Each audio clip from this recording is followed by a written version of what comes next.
There's a threat in the world today. A threat to our way of living, a threat to our society, and maybe even a threat to our very existence. And what is this threat?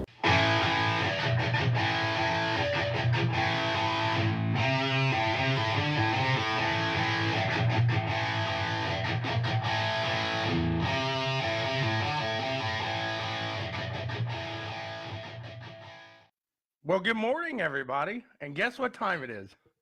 It's checkers and records time. Is that 11? Yes, it is 11. It's 11 o'clock. It's not 11-ish. It's not 11-ish. It is 11 o'clock, and we are up. We are running.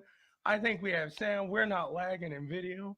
We are good to go. Green, green, green. Boogity, Good morning, boogity, Tommy boy. boogity. Good morning, Howdy. How are you? I'm fabulous this morning. Let me shut all sounds off so we don't get all Right. Good morning. Yeah, because you know Dan's about to text here sometime. Yeah. Turn the gain up. Turn the volume down. Hey Dan, are we good? Good morning, Dan. Good morning. I guess I need to. No text message yet means I think we are good to go. So, hey, just to let you know, I was watching. I was on Snapchat. Yeah, I'm not a big Snapchatter. No, you're not a big Snapchatter, but I flipped over. They got these at the back end of them.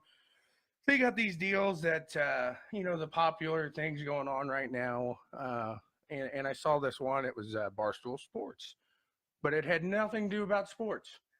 So you know where you can go for all your sporting needs and everything like that. One shop. BWSPORTS1.com. That's correct. BWSPORTS1.com. Yep, that's where you find out all the top secret info on everything, all the happenings. All the happenings. On Checkers and Records. You know, Tommy Boy and I, Black and White Sports, the Ass and the One. So speaking of the Ass and the One, they have a show every Wednesday night at Stadium Tavern, but they have a big show coming up for big deal Final Four. Up. Yeah, exactly. Over at Dick's Last Resort downtown, doing big things there. Yeah. Going to be a fun night there. Bring the family out. Do all. Bring your girlfriend. Bring your boyfriend. Yeah. Bring the whole your buddies. Bring everybody. Yeah, it's going to bring be a the whole good crew. time. We got a Final Four. Little upset Purdue's not in it. It was a good game last night, but we're here to talk racing. We're not gonna dive deep into that. But hey, we're indie guys, so a little disappointing. But yes, also they have a baseball contest going on right now. It is spring. It does not look like it here in Indy Indy today. No. A little snow on the ground, that'll melt away and bring great play to the field out there in Victory Field. Hop on their webs or their the Facebook or the website BWSPORTS1.com. You got it. Yeah. And hop on there. All you got to do is, I believe, you like the picture, you share it, and then you like the page. Yeah. And then comment on the comments. That's all you need to do. And I've been to those seats that they have the tickets for, and those are good seats for Indians game. Yeah. But oh yeah. Speaking of shows coming up. We have a show coming up. Absolutely. Yeah. Next Saturday, April 6th. Very excited to see this. I think I'm going to bring the little guy out there. All right. If he's feeling up to it, I'm going to get him out there. Ingalls RC Speedway. Yeah. See some quarter scale RC action live and in person. Absolutely. Yeah. So I am looking very forward to this. This should be an exciting thing to and like I said, with the snow on the ground, it's kind of it's spring in our in reality here, but in our heads I can't get there yet, right, because of the weather, but hopefully next week with some live racing we'll get there. And next Saturday the schedule at Ingalls is going to be practice starts at 9 a.m. qualifying begins at noon, and then heats to follow at 1 o'clock with mains following the heats. And I'm excited to go out there just to see the racing, and I've never been to Ingalls track. I've heard things about it, and it's from what I've seen, it seems like it's going to be should be some good racing out there, and I get to see some old buddies that I used to race with. Matt Graves, a friend of mine, he was class champion in his class at Ingalls last year. Chris Hogue was a state champion last year, or national champ. I don't remember if it was state or national champion. So are these guys you raced go-karts or slots? I raced slots with Matt, and then I raced RC cars with Chris, and I think Chris might have been in karting when I was in karting, but we never raced against each other. He was, he's younger than I am. So. Okay. That's about 3/4 of the world. I'm gonna keep this show PG right now. But anyways, moving on. Let's get into our checkers and wreckers picks from last week. Checkers and wreckers. Did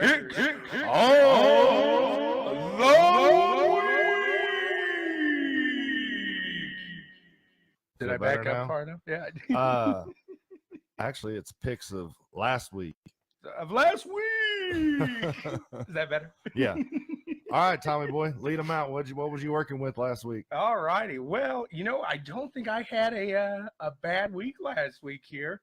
So on the IndyCar side, Rossi, he was running up there all day, and then had that late race incident there, bumped him back to 9th.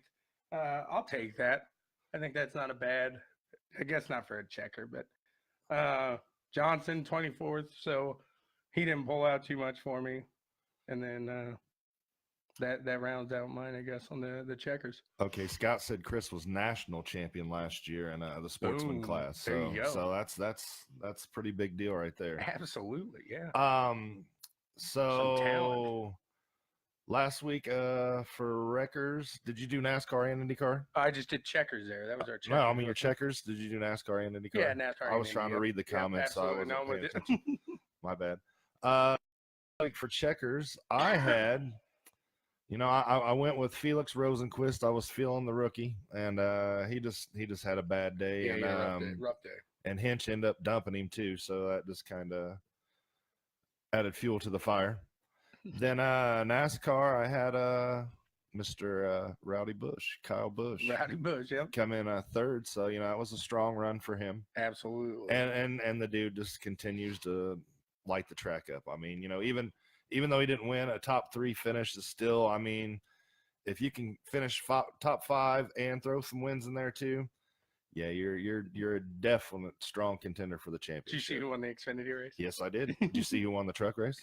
Oh, yes, I did. Yes, he's already 2 for 2 this weekend, folks. Oh, yeah. All right, so moving on to the wreckers. The wreckers, yeah, did not do good on this one. Somehow Marco pulled up to 6th. Polo. Did not see that one coming. Some late pit strategy, something had to happen there to get him up there. Wasn't skill, I don't think. And then Truex came in 8th. So yeah, top 10 finish for a record, not good. I've kind of learned the system now. If you pick Tommy Boy's wreckers, you're probably going to finish pretty good in the checkers. Top 10. Yeah, usually, or a win. Usually, he's picked a couple winners for his wreckers. Yep. My wreckers, I had Sebastian Bourdais, which ended up finishing 5th, which was a pretty good comeback run from him because he was having a fairly crappy day early on. Right. Yeah. Oh, yeah. But I think with some late attrition and some dropouts, it got him up in the top 5 spot. Same reason Marco was right behind. Right. And then NASCAR side, I had Kyle Larson bringing it home 18th, which, yeah, I can't badmouth Larson. I think the kid can definitely drive.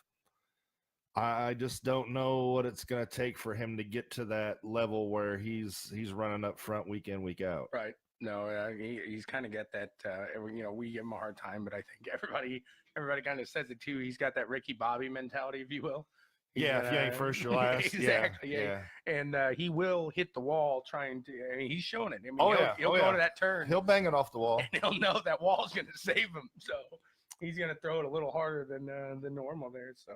Right. And then hit the dark horses. Old Graham Rahal pulled out 4th. He was. I knew he had the speed, he had the car, but he did have some ground to gain.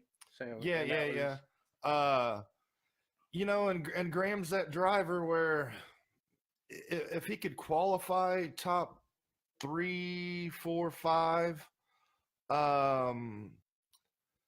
I think he could contend better for, wins or top 3 finishes. But when you're starting mid-pack every race where you're qualifying at, it's kind of hard to get through up there, But, yeah, top 4 finish for him is very good. Absolutely. No, and I'm sure. I mean, he's the type that he's not happy with the top 4, but that team's happy with the top 4. Right. So, I mean, he definitely wants to put it on the podium. Graham wants it in victory lane, but I think he needs if he can string that together all season, it's going to be good.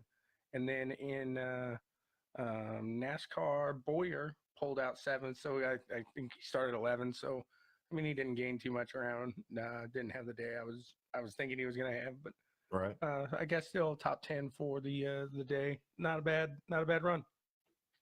You did good on your dark horse picks. Yeah, not terrible. Not terrible. I mean, both of them turning top 10. Maybe that was like a turn in the page type of week there. And then my dark horses, I didn't do as well as you did. I had Daniel Hemrick, which brought it home to a 27th place finish. He just couldn't get it together. I mean, he had speed and practice and qualifying, but come race day, he just couldn't put a good race together. Yep.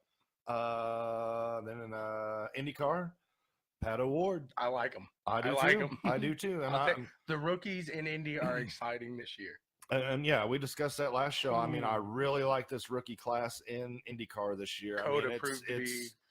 It's one of the best rookie classes we've seen in IndyCar in a long time. Oh, I completely agree there. I can see just about every rookie in this rookie class being a champion. Oh yeah, yeah, and I mean, if we look down the line, really, only one of the rookies is in a top car. Am I correct? Yeah. Rosenquist being with Ganassi, but I mean, you got Steinbrenner, and that's a car, but it's a new team. So, and then on top of that, you got Pat Award with God, I keep forgetting the guys, the team, Chilton. Something I can't remember to save my life. But, I think I know who you're talking about. But yeah, I mean, they're not running with these top tier teams, right? But they're out there slinging that car around. Man. You got Ferrucci. Ferrucci, who's he running for there? I couldn't tell you who the team is, but and they're slinging the cars, man. These guys have talent. I really like what Indy Lights is doing with the Road to Indy deal. Yeah, So you've been paying attention to that there.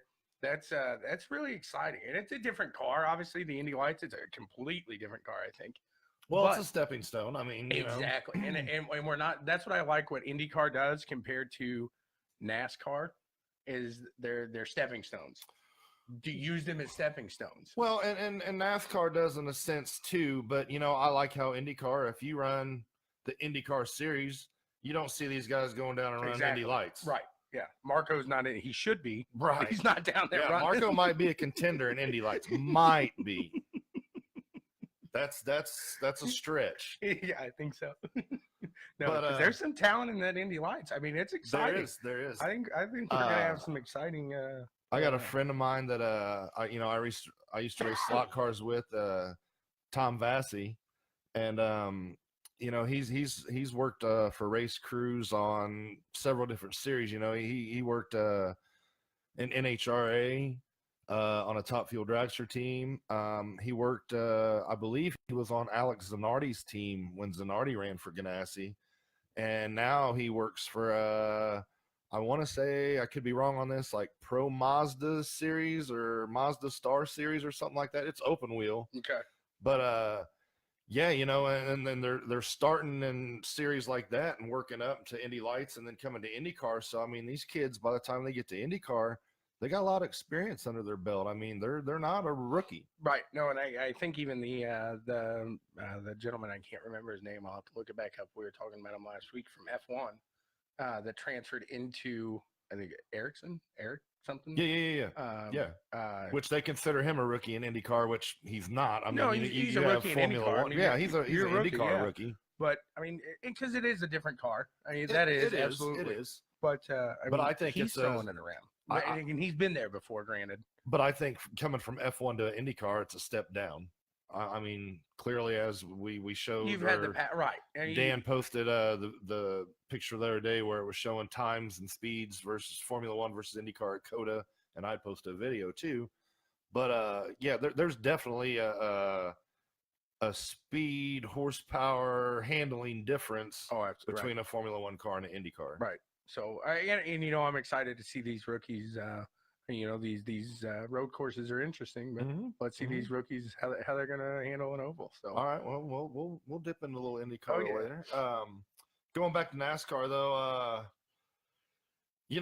Penske had another strong weekend with all his cars, and I think they continue to be the team to beat, if you will, besides Kyle Busch. That's what I was gonna. Yeah, outside of the Kyle Busch. Yeah. But as far as a team and an organization, Penske seems to be running good week in, week out, and there again, the Fords, man. I think at the end of the year, I've said Kyle Busch is going to take it, but with those two running as tough as they are, and they're running as a team right now, they're not running. Like obviously, in those Logano and Keselowski, those two are going to run to win. Oh, and don't forget Blaney. I'm with you, absolutely.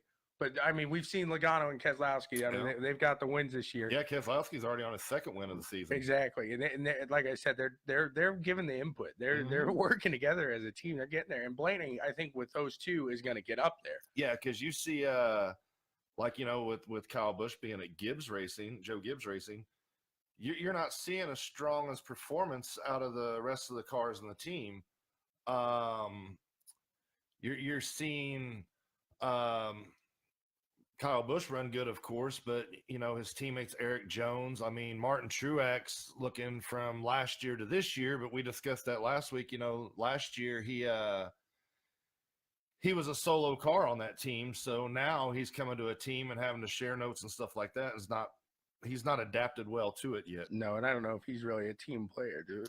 To really, I don't know if I would say that. I just think you're coming into a whole new situation versus being on your own and not having to try to compare notes or anything like that.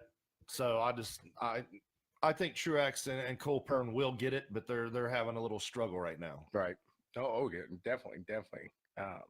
So I guess, yeah, like I said, I really think those two, being the Keselowski and Logano, are going to be the only two that are going to be able to take down Busch at the end of the year there.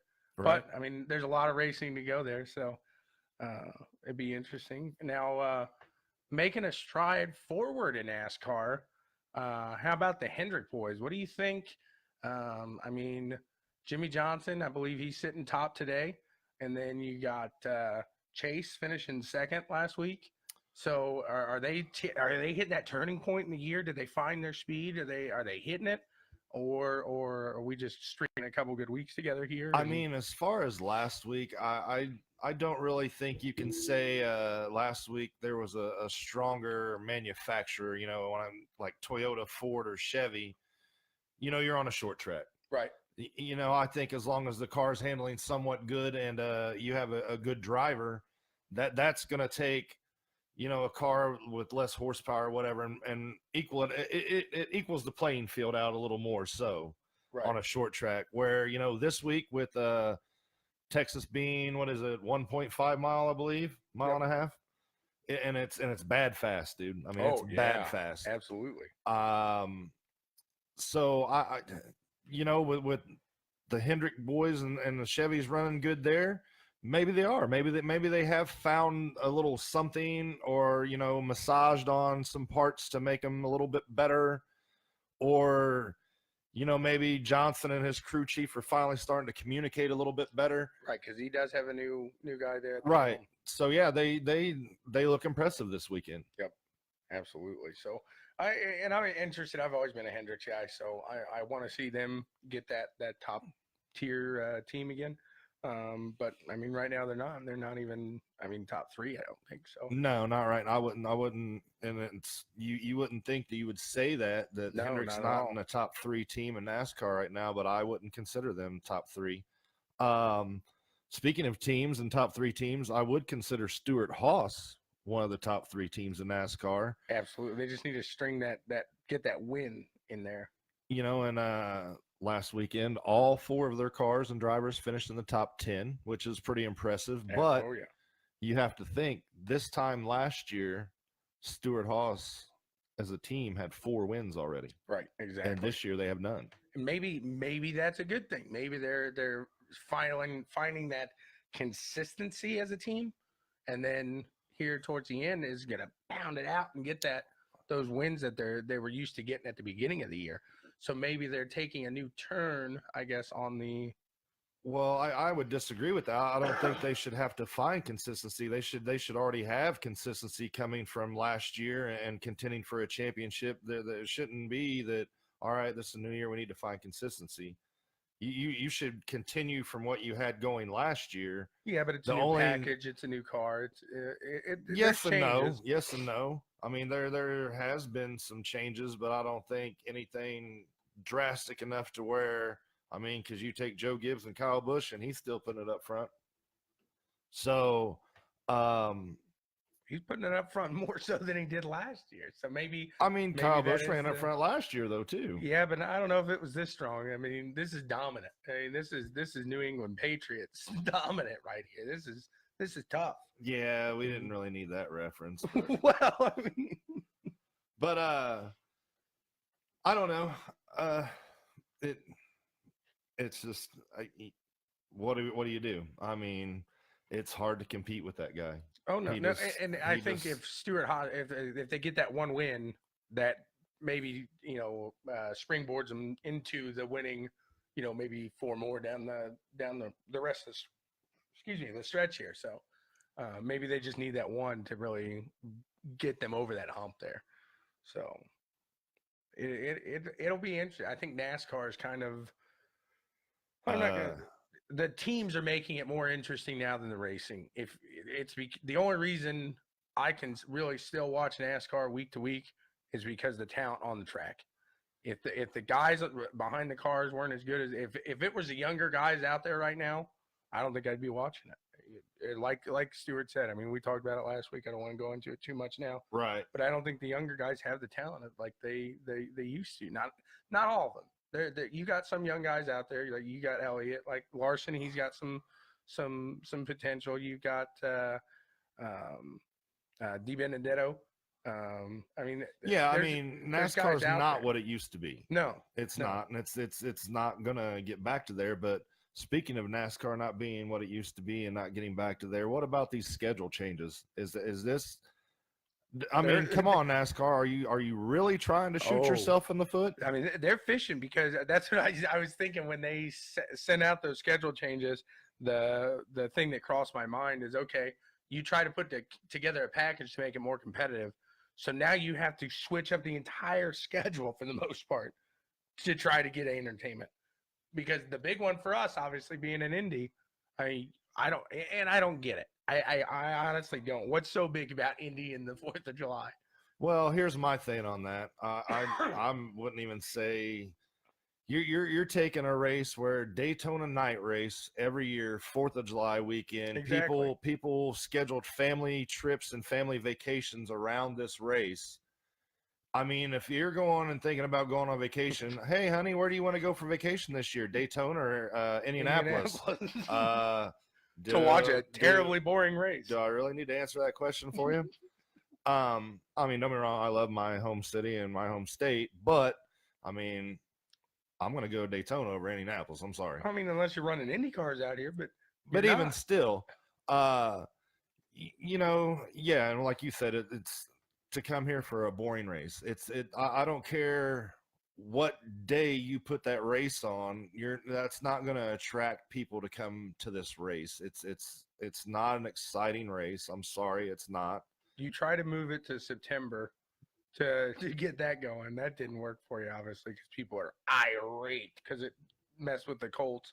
And then on top of that, now you're going to move it to July, where granted it's not August. So I mean, but you can still fry your parts on the bleachers. So.